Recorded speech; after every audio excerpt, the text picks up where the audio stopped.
Vou tentar falar aí sobre os principais pontos. A questão da vibração. Se você olhar, olha aqui, ela está nessa situação em que a moto está reduzindo. Estou só com o freio motor aqui, não estou pisando no freio nada, mas ela está numa descida. Você vai ver que a vibração é bem leve, dá para olhar aqui no espelhinho.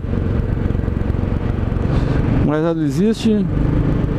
Quando você está nessa situação aqui, em que o motor está trabalhando mais tranquilo, sem muita pressão, ela fica numa vibração bem tranquila.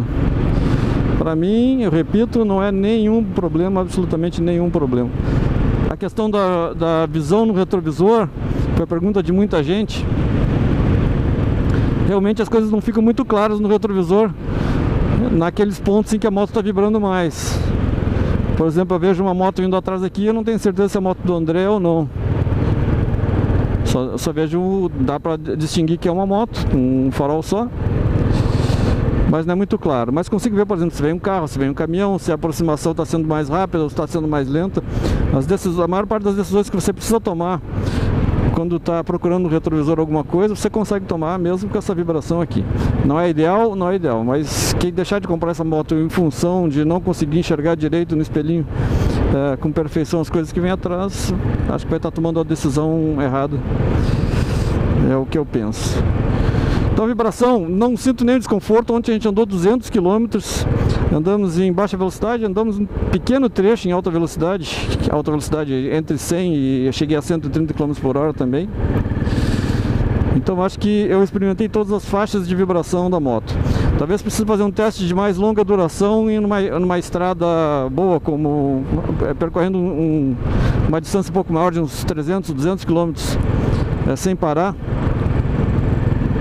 Ou parando, mas sempre na mesma estrada, numa velocidade um pouco mais alta, para ver se realmente é insuportável, para ver se realmente a questão da vibração incomoda muito numa viagem longa. Mas a gente testou muita coisa aqui, andando bastante em cidade, bastante em estradas, aí, mas numa velocidade em torno de 60 a 80 km por hora. Nenhum problema, não é problema a vibração, de acordo com a minha sensibilidade. Outra coisa bem polêmica que sempre surge é em relação ao top speed. Muita gente foca nisso com muita veemência, digamos assim. A moto precisa ter um top speed grande ou considerável. Claro que a Royal Enfield Classic, com seus 27 cavalos, não tem um top speed fabuloso. Eu li nos comentários da foto que eu publiquei lá sobre o top speed, mostrando que eu cheguei a 130 km por hora, numa moto aí que estava recém passando dos 1000 km, então ela está recém começando, já está amaciada, mas ainda tem muito aí do que desenvolver com o passar do tempo. Certamente ela chegará a mais de 130 km por hora. Eu vi um depoimento de alguém que já andou a 150, 160 km por hora. Eu jamais colocaria 160 km por hora numa moto como essa aqui, porque não é a proposta dela. Para mim ela não tem... O projeto dela não comporta 160 km por hora, porque ela não é aerodinâmica. Ela tem um quadro baseado no quadro dos anos 50, onde a velocidade de 160 km por hora era dos melhores corredores, acho que conseguiam isso. Então ela, numa viagem, eu considero como uma velocidade assim mais adequada, com o conhecimento que eu tenho até agora, que não é muito grande de estradas boas, assim, por muito tempo. Eu acho que uns 100 km por hora, 110 km por hora, assim, seria uma velocidade de cruzeiro razoável.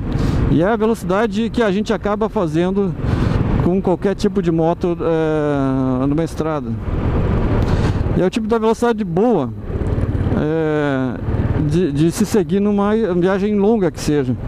Em alguns trechos, claro, se você está com uma moto com um desempenho melhor, você vai chegar lá quando bater aquela fase do cansaço, assim, que você já não aguenta mais, quer chegar um pouco mais rápido, você vai acabar aí colocando o seu 140, 150. Muita gente exagera muito, andando a 180 km por hora nas nossas estradas aí que não comportam 120 km por hora. Tirando as principais rodovias aqui de São Paulo e algumas pouquíssimas rodovias aí pelo Brasil, se você andar mais de 120 km por hora, você vai estar correndo muito risco. Mas isso é de cada um, né? Bom, um dos desejos que eu tenho é fazer uma viagem longa com essa moto, com a Royal Enfield Classic 500.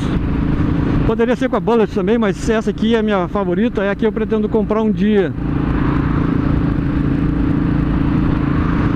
E eu gostaria de fazer uma viagem longa com ela, justamente para provar essas coisas que eu penso sobre ela. Eu acho que dá para fazer qualquer tipo de viagem. Na verdade eu tenho certeza, mas eu gostaria de vivenciar uma longa viagem com ela. Gostaria de ir até Urubici, Santa Catarina, saindo de São Paulo. São mais ou menos 900 quilômetros. Gostaria de subir a Serra do Rio do Rastro, subir e descer, um destino muito tradicional. Está se tornando um destino muito tradicional de motociclistas do Brasil. Em Urubici tem um grande amigo, o Glauber. Ele criou uma empresa de guia turístico. E ele tem um viés bem de motociclista. Então motociclistas que queiram ir até Urubici, por exemplo, conhecer aquela região toda, que é espetacular em Santa Catarina. O Glauber, eu vou até deixar o link dele aqui. É um amigão meu de longa data. Ele é famoso aí na internet, famoso na Yamaha. Ele fez longas viagens, passou longo tempo na estrada, na América do Sul, viajando. E se estabeleceu agora em Urubici. Tem um hotel também muito bacana em Urubici, chamado Moto Garage. Eu não conheço ainda, conheço só por fotos. E o Glauber me comentou que é uma proposta bem bacana. São quartos onde você consegue colocar a moto dentro do quarto. É uma garagem, na verdade, com um quarto com uma estrutura bem boa, bem bacana. Muito interessante. Mas eu gostaria muito de ir até a Serra do Rio do Rastro com ela. Acho que seria uma viagem muito bacana. Pelo que eu senti nessas 48 horas com a Classic, não falta nada para ela para fazer qualquer viagem. Eu iria ao Atacama com ela com tranquilidade, sem nenhum problema, sem nenhum drama, sem achar que estivesse faltando qualquer coisa. Estou fazendo um apanhado geral. Andei cerca de 400 ou quase 500 quilômetros, eu acho, nesses 2 dias. O primeiro dia foi com uma Desert Storm. E agora fechamos aqui o teste com uma Squadron Blue. Então, de tempestade no deserto, fomos para o Esquadrão Azul aqui. As motos militares são muito bonitas. Infelizmente não tinha a Green Battle, que fecharia com chave de ouro aí, mas por enquanto não deu. Já tá bom demais que eu consegui. Deu para sentir muito bem a moto. Deu para ter certeza absoluta que você pode fazer qualquer viagem com ela.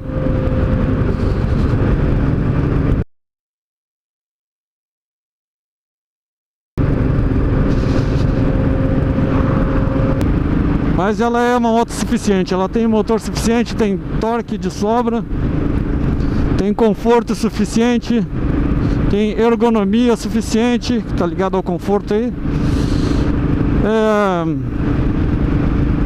Tem tudo que você precisa para fazer uma viagem tranquila, boa e feliz. A questão do garupa é outro capítulo.